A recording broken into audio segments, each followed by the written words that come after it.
There has been a request if you could receive printed copies, or people wanted printed copies of the slides.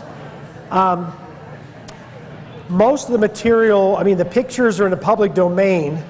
The few that aren't, I bought.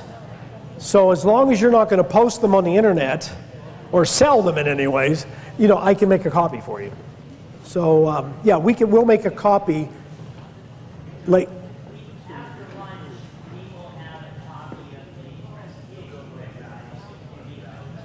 okay. After lunch, they'll have copies of the slides, so you can make notes beside each slide. Okay, so.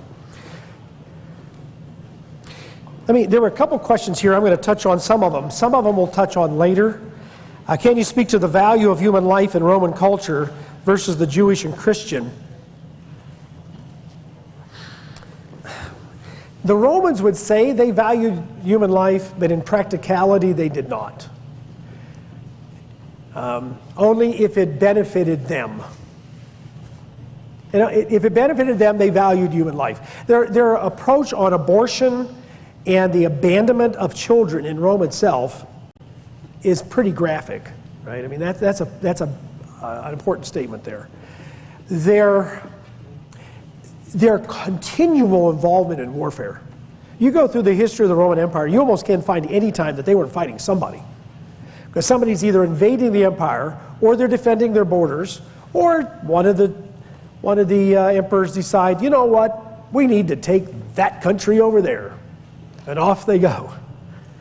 So their torture of people and the fact that they would throw them in jails is that totally different than any Jewish or Christian viewpoint in terms of how they treated enemies of the state. Now, once again, you're a farmer in the backwater of Greece or in Spain, or you have Spain accepted a lot of the Roman ways. And everybody was happy to be Roman. You know, you wore your toga, you went to a Roman bath. It was good, and you had a good business. Or if, like I said, if you were a farmer in the backwater of the upper parts of out Macedonia someplace, they didn't care unless you did something they didn't like, or they decided they wanted to take your country. What you find, the ugliness, really, you see it in the Colosseum. The Colosseum, well, it didn't exist in the early first century. It was built in the late first century, or in the Circus Maximus. But there were little amphitheaters all over the Roman Empire, and that's where the gladiators would fight. That's where they would publicly kill people that were enemies of the state. Crucifixion is a horrifying thing. And the reason they crucified people publicly was, you mess with Rome, this happens to you.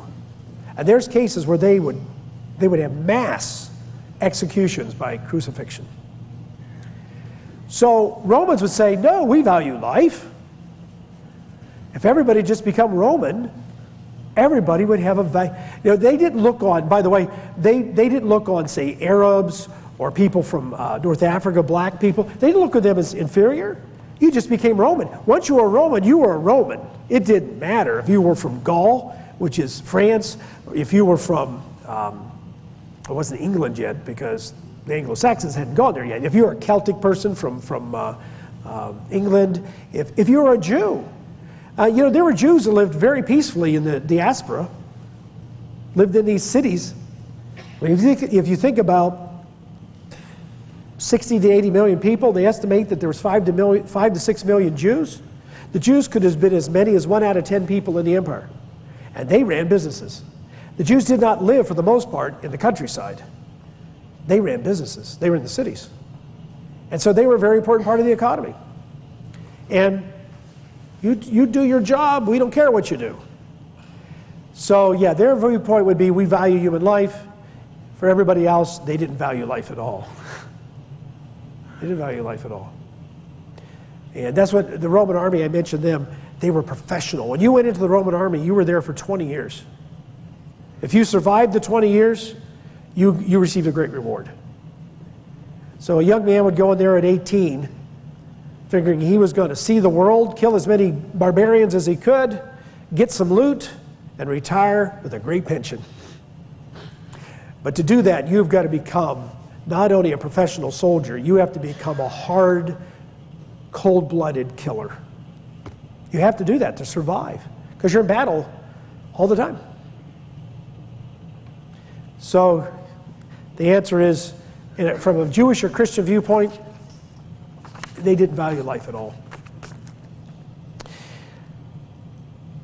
The Roman Emperor had a lot of influence on the early church. And during the time of Constantine, do the Greeks have an even greater influence on the Judaic religion even before Jesus? Being that when the Greeks invaded or conquered the Persians, they didn't want the Jews to keep their faith. Yes, if you go back to the time of the Maccabees, the Greeks conquered Judea, and it was a battleground because the Greeks ended up, there was a Seleucid dynasty of Greeks and the Ptolemies who ruled over Egypt, and they fought each other. And they marched back and forth across Judea all the time. I mean, there's all kinds, archaeology has all kinds of discovered coins from the Greeks and the Ptolemies, because they just marched back and forth all the time. There's coins all over the place from that time period. And what you read in the time of the Maccabees, who actually overthrew the Greeks, you see that the Greeks actually tried to stamp out Judaism. You also have, and we'll talk about the Septuagint a little bit, that kind of Greek influence. So there is Greek influence directly on Judaism, not just through the Roman Empire, but through the fact that for many years they were under Greek rule. Although remember, the Greeks didn't rule them as an empire, so to speak. They just tried to teach them Greek culture, and they were a battleground between these two Greek groups. And there was an attempt at one point to actually destroy Judaism.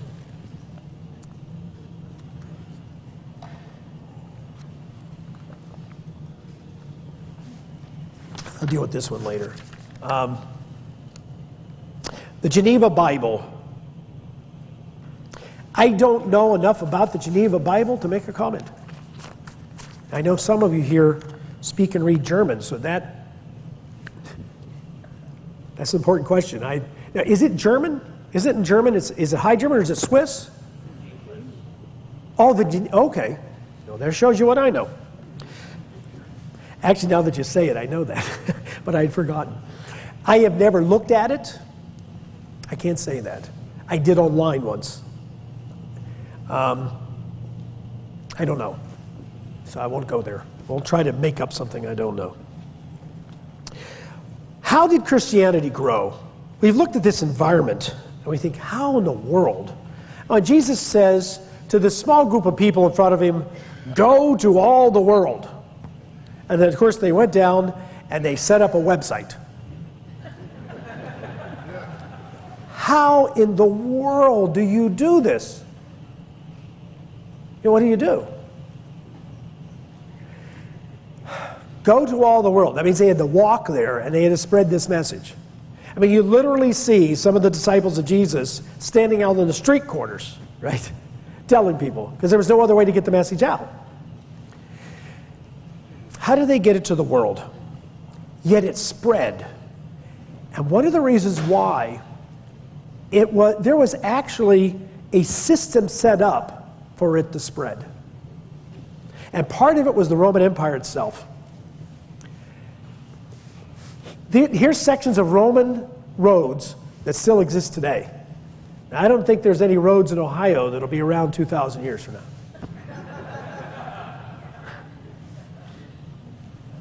There's places all through Europe and North Africa, you can walk Roman roads. That means the Apostle Paul could go places that would have been impossible before the Roman Empire. Now, this also did a lot of other things. Towns sprung up along these roads, and they had Roman influence. And a lot of times there were Roman soldiers stationed, which meant that it cut down a little bit on crime. Because, you know, you're out on a road and it's 30 miles between villages, right?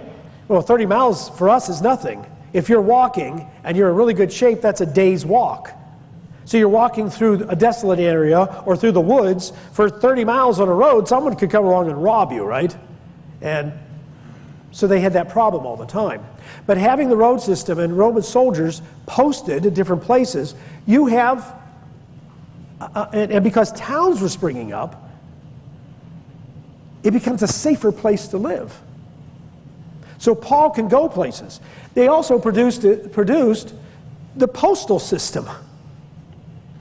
And all those letters, the letter to Ephesus, Paul's letters to Corinth, and even in Corinth it mentions another letter that's not in the Scripture. God chose not to have it put in the Scripture. There's actually another letter that Paul wrote that's just not in there. He mentions it. He was sending letters out all over the world. Now it might take a long time to get there. Of course, this leaves another problem with the first century. If you live in Philippi, who knows when you get the letter sent to Corinth? What we call the New Testament didn't exist until probably the end of the first century. Churches had bits and pieces of it. In fact, after the first century, churches had bits and pieces of it. Because it wasn't even all written yet, right?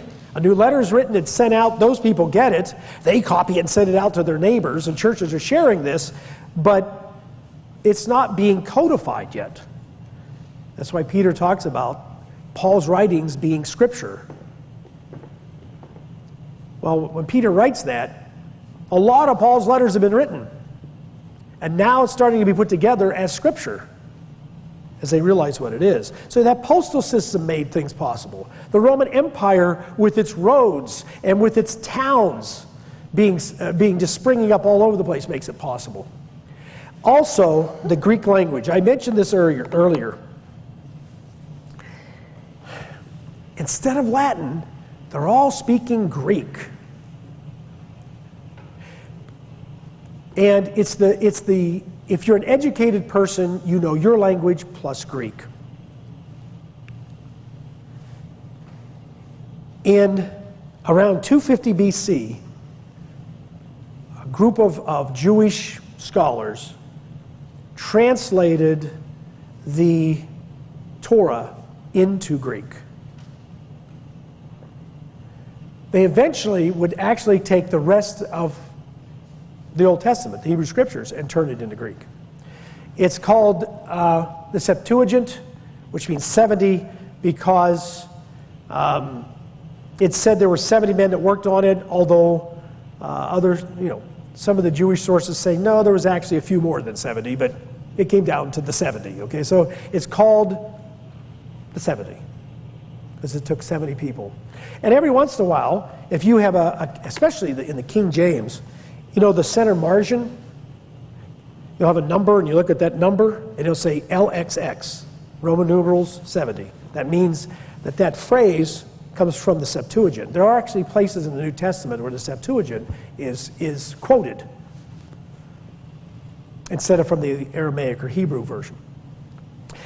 What this means, though, is real important, because what it means is that in all these synagogues all over the place, where people don't speak Aramaic and they don't speak Hebrew, maybe the rabbi, guess what they all can speak?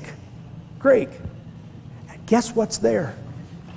The scrolls in Greek. So we can argue whether the Septuagint is really a good copy, but it doesn't matter in much of the Roman Empire, because that's all they have. That's all they have throughout many of these synagogues. And every major city has a synagogue in it. I can't say that. There may be places in Spain, and there may be some places in England that there aren't. But through many of the major cities, there are synagogues. I actually think there were some in Spain at this time. And they all have a Greek version of the Bible.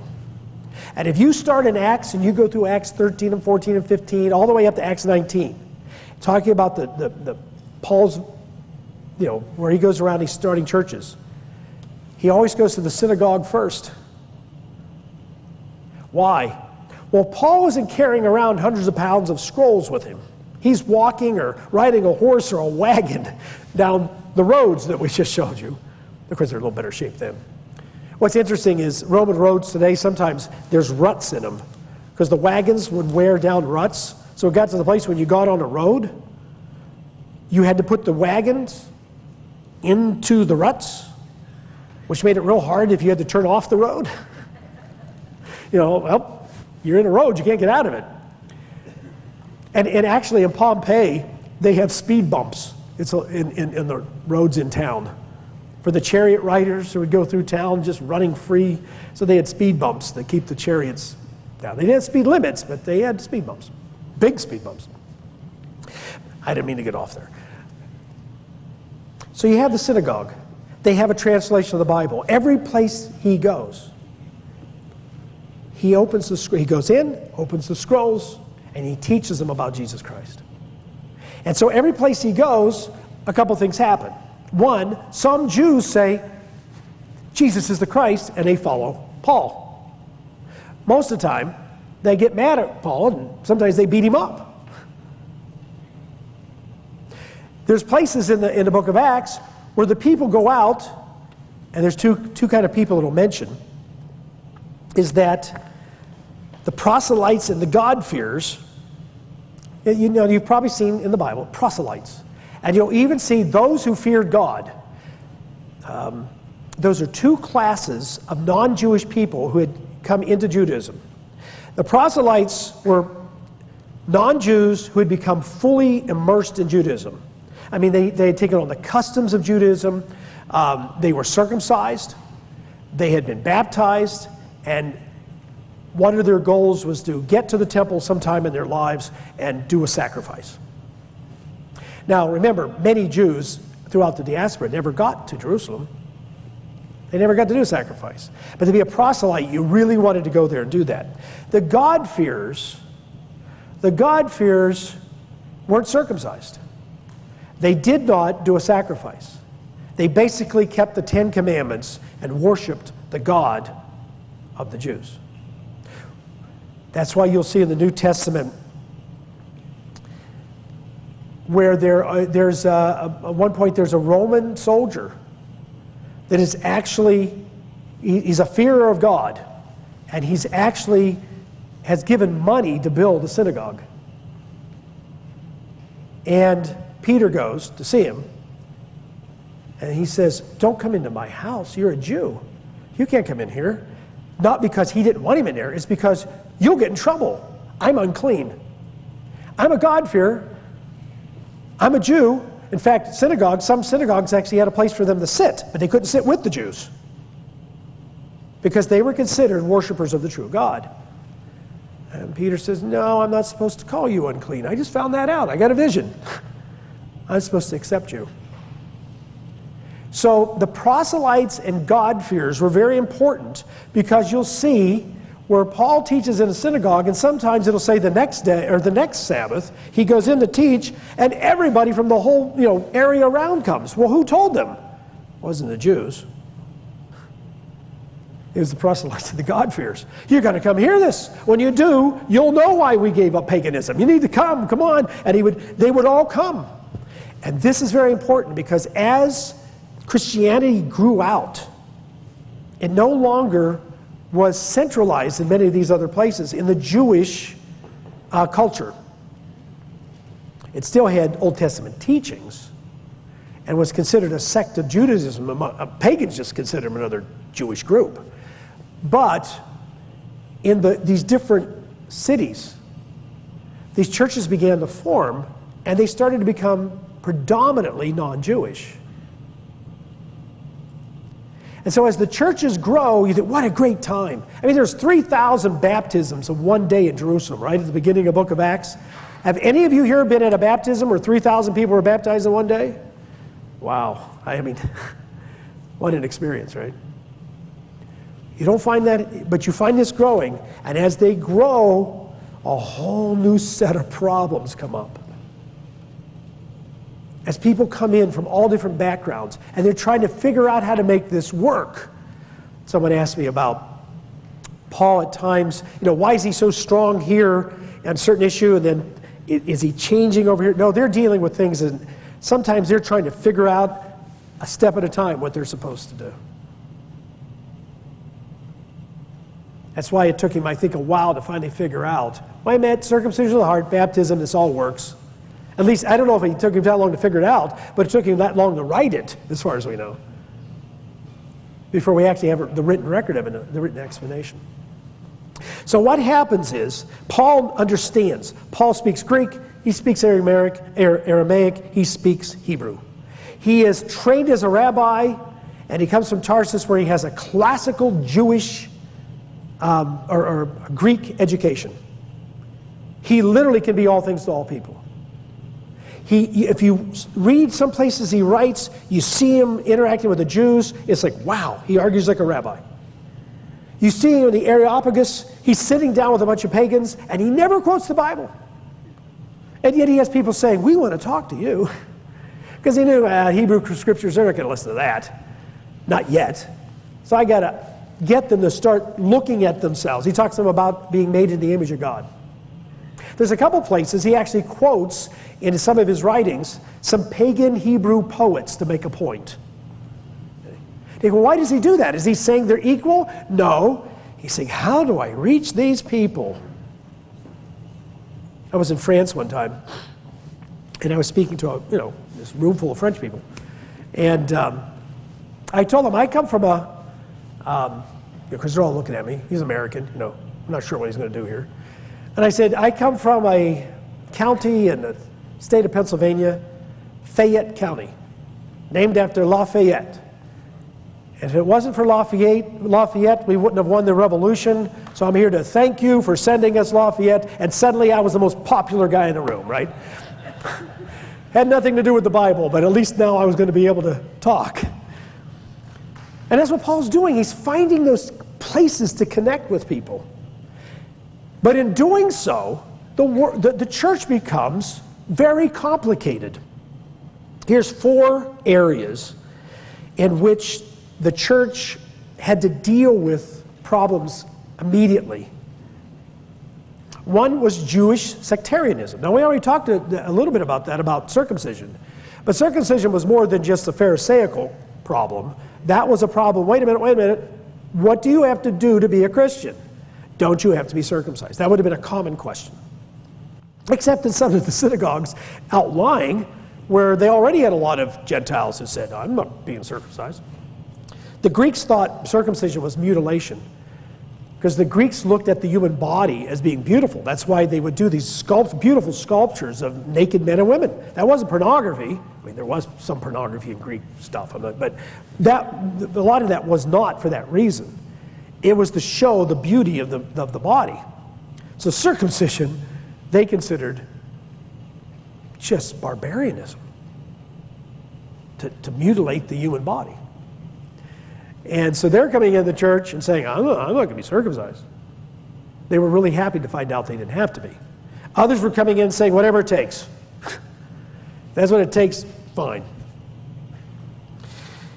So you have this Jewish sectarianism.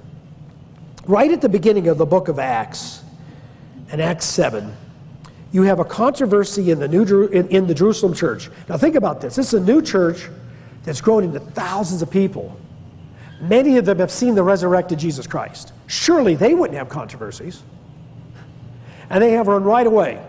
There's this big fight going on between the Hebrews and the Hellenists. That's the way it's translated in the New King James. The Hebrews and the Hellenists. Well, does that mean the Jews and the Greeks? No. The Hebrews there, in the context, means the Jews who really had a Jewish culture. The Hellenists, and the only reason you know that is because everybody in the church at this point is either Jewish or proselytes. They haven't gone beyond Jerusalem yet. The Hellenists were Jews that had accepted a certain amount of Greek culture. Greek was probably the primary language, and they were seen as sort of second-class Christians. Now, they're fellow Jews, and they're now fellow Christians. But you're still, you don't know Hebrew. And so, they weren't the same. And so they had to deal with that issue. So you have that sectarian Judaism, and the problems within Judaism were problems within the church because they were Jews. Then other people started to come in, and you have the paganism of the people who were coming in. They did not give it up easily. And if you to understand that, read 1 Corinthians. That was a church that would not give up its paganism. And Paul, the immorality is so terrible that Paul's writing them and saying, there's certain people you need to put out of your church. There's certain things there that only make sense in terms of the paganism. And that is, he tells them, when you eat the bread and drink the wine, that's the body of Jesus, then you go to a pagan temple and you do one of their ceremonies. You can't do that because that's worshiping demons. He said, well, why would he be telling them that? Because they were doing it. They were sort of half this way and half the other way. The immorality was terrible.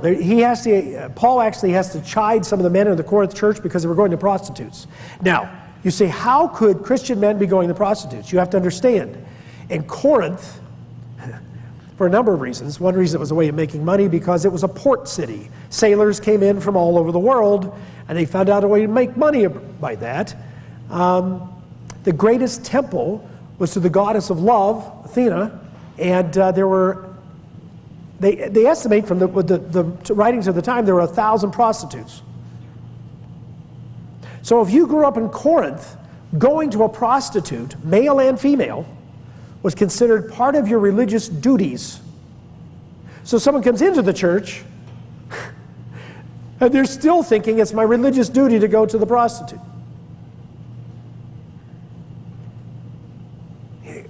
The bizarre what's going on, what's going on in Corinth is just unbelievable. And it's because they still are holding on to pagan ideas. And Paul, 1 Corinthians is like an Old Testament prophet. He blasts the way at those people. In fact, in 2 Corinthians he says, I wrote that so harshly, there was a time I wish I wouldn't have said it. And then I said, no, they needed to hear it. So pagan influence were really coming into the church. The third, proto-Gnostic. Gnosticism hadn't really formed into a system yet, but there were Gnostic ideas already out there. Remember I talked about Plato and how Plato's philosophies would get mingled in with Gnostic ideas? Let me show you a place where this is happening. 1 John 4. 1 John chapter 4.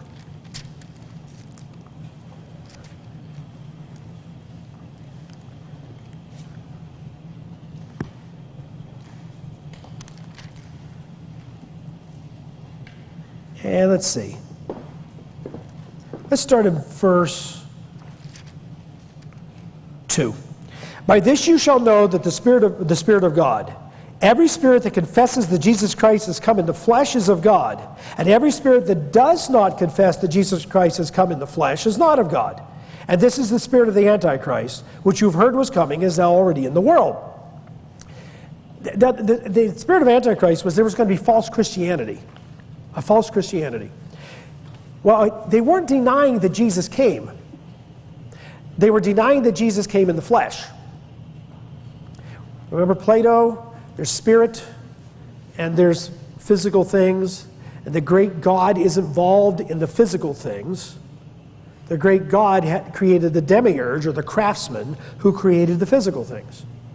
And the great God's above all this. Well, they accepted the divinity of Jesus Christ. So he couldn't have become physical. And it's already started at the time when John writes 1 John.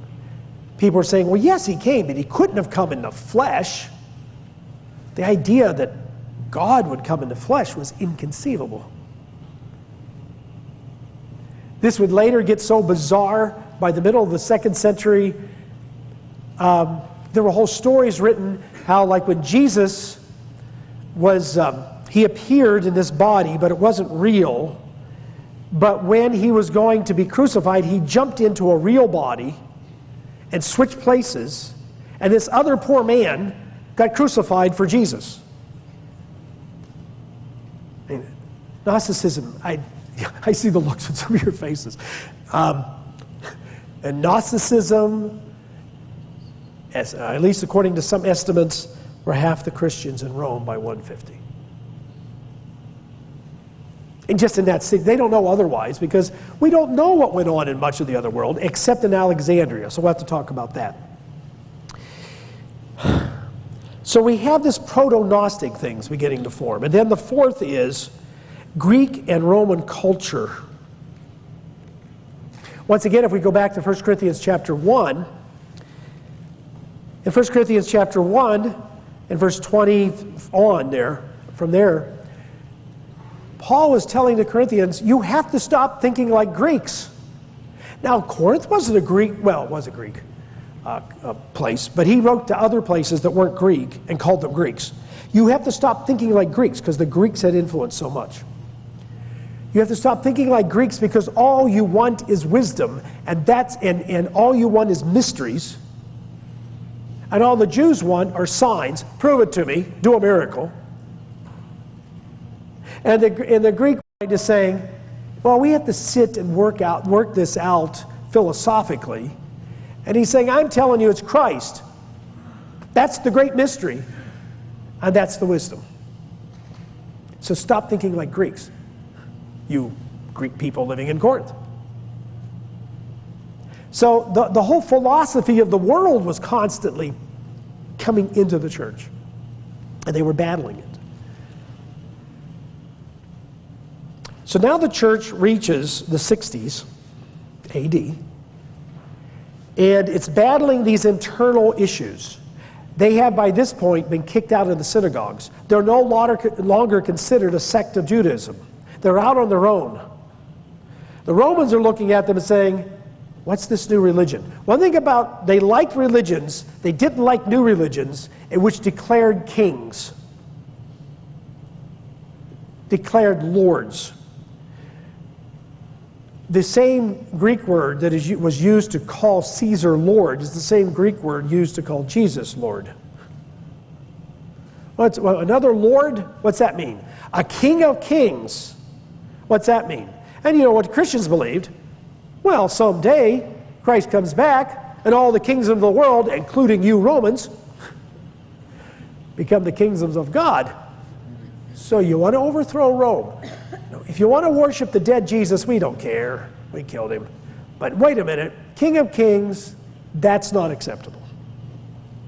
Besides, you people have all kinds of other weird beliefs, and some of it wasn't what Christians believed. They were persecuted for things they actually didn't believe. And some of this started at this time period. Two great events that happened late in the first century that changed where Christianity was going. One was the fire in Rome in 64. The slums in Rome caught fire. And Nero didn't do anything to stop it. Nero, if you want to find an evil person in history, just read the life of Nero. I'm getting tired. Almost lunchtime. Suetonius is a man who wrote the lives of the 12 Caesars. Suetonius became a secretary at the first part of the 2nd century of one of the Caesars. And he found all these records, and he wrote down biographies, and he didn't paint a good picture of most of them. Nero was absolutely insane. I could spend the next 30 minutes telling you stories about Nero that if you have children here, you would have to cover their ears, okay? Sexually perverted. There's some interesting stories about how he tried to kill his mother, but she was so politically astute, she kept surviving.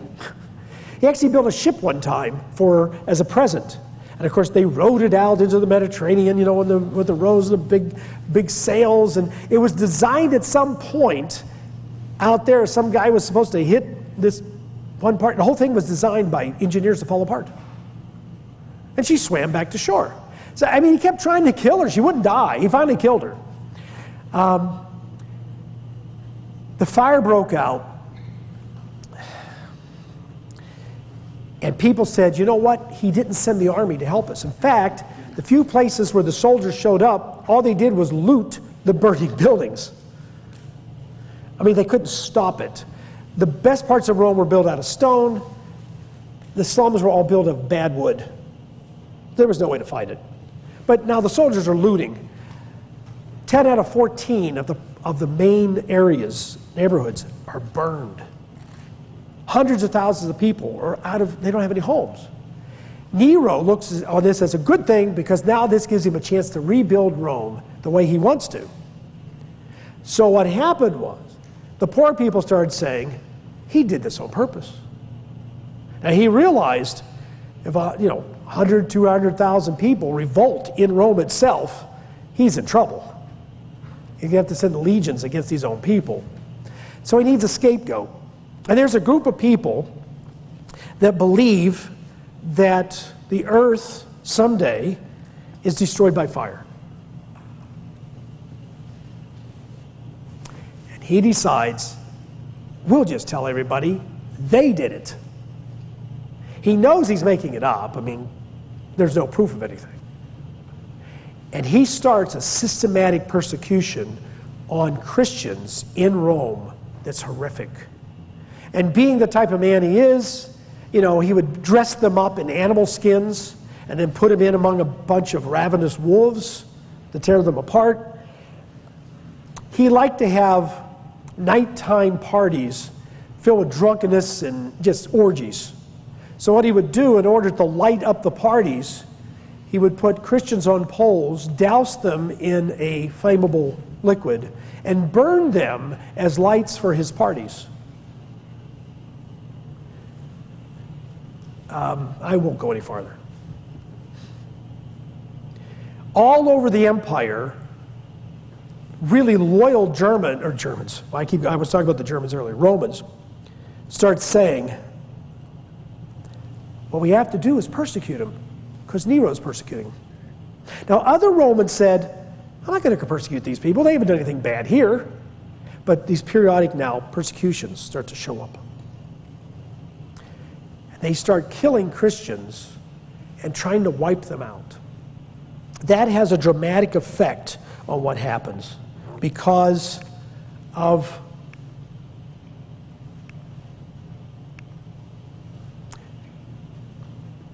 the fear now people have. Christians. Remember, at this point, Christians are people from all nationalities, all types of people, all groups of people throughout the empire are Christians. Everybody, there's pockets. It's mainly, though, an urban group. You know why? They can't get the message out to the countryside. They have to go to the town. So it's mainly an urban movement. So even the word pagan, there are some people, no languages, think that word actually comes from the people who live in the country. Because Christians were basically, at this point, an urban movement. So that also means they're targeted. You know where they are, and you can find them, and you can persecute them. The second thing that happens is in 70 AD. What you have is the revolt of the Jews in, go by this quote. The revolt of the Jews in Judea. The Romans start taking casualties. They don't like that. They send in some legions, and they devastate Jerusalem. And they burn it, and they destroy the temple. In fact, at Masada, the last Jewish people hold out, probably Essenes, in this fortress. And just before the Romans, because it's on top of a mesa, just before the Romans take it, they all commit suicide. Women, children, they kill each other, and then the last men commit suicide. So the Romans finally take the fortress, and there's hundreds and hundreds of dead bodies. That's all it's there.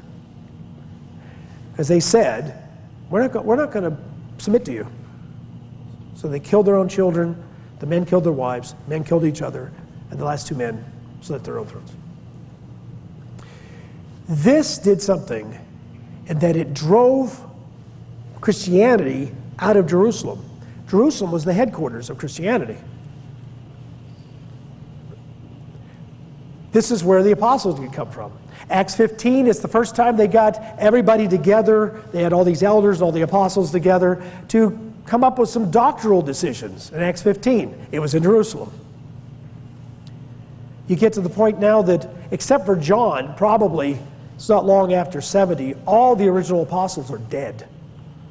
They've all been killed. They've all been martyred. Paul, of course, was killed way back during the Nero persecution. Not way back, but a few years before. And so Christianity has no moorings anymore. It's separated from the middle, from where it started in Judea. It's scattered all over the place, and they're living in fear. And here's the result. We'll finish this with this, and then we'll go to lunch. You get to Revelation 2 and 3. And the letter was written specifically. Now, there may be prophetic meaning to this too, but that's not the issue. The point is that Revelation was written to 7 specific churches. And they're all listed there in Revelation 2 and 3. So, if this was written towards the end of the century, you have these churches that are all developing differently. Ephesus, they had withstood false teaching, but they lost their, what John calls, well, actually what Jesus calls, because he's inspiring this, their first love. Smyrna suffered poverty and persecution, but they remained loyal. And what's interesting, that word poverty there, literally in Greek means, extreme poverty. So to be a Christian in Smyrna meant you lived in poverty and you were persecuted. Pergamos and Thyatira suffered from heresies and immorality. The churches themselves. Now, you didn't have that problem in Ephesus. You didn't have that problem in Smyrna. But you have that problem in these 2 churches. There's all kinds of sexual immorality going on. And there's all kinds of heresies going on. Sardis, he said, you're just a dead church. You look like you're a really strong church, but you're a dead church. Philadelphia was praised for being a faithful church. And then the last one was Laodicea. It contained a congregation that was just, he said, you're just lukewarm. You're neither here nor there. If you look at these 7 churches, they're in, of course, Asia Minor, which is today Turkey. In fact, I haven't been to Ephesus, but the ruins at Ephesus, I've seen pictures, are amazing. You can still see that city where this congregation was. And Ephesus was a big enough congregation that they rented a hall. Many churches in the first century actually were in people's houses. They're on a mail route. That letters were sent on this mail route, a Roman mail route. And on that mail route, Ephesus is first and Laodicea is last, and all these ones are on the mail route. It's in the order in which they received it, which is fascinating. They all received the same letter, a copy of it, and as you did, comes to Smyrna, we're number 2. This is going on to the next group too. And all these people got this. But notice, it's fragmented. It's not the church that Jesus started. It's not the church of 35 AD or 40 AD or 50 AD. Parts of it is, parts of it's not. There's no centralized authority to help them work out issues. They're going all over different directions. The reason this is important, because now we're going to launch into a century in which there's no more scripture being written, and the church is like an explosion has happened. Between what happened in Rome with Nero and between what happened in 70 AD in Jerusalem, it's like it exploded, and it's moving out like this. And the problems that would come from the 2nd and 3rd centuries are frightening. So I'm going to stop there. If you have any questions, you can give them to John, and then we'll pick them up afterwards, because I know everybody's getting tired. I can see it in your eyes. And besides, you're getting hungry, and besides, I'm getting tired and hungry. So we'll take a break, and then we'll have lunch.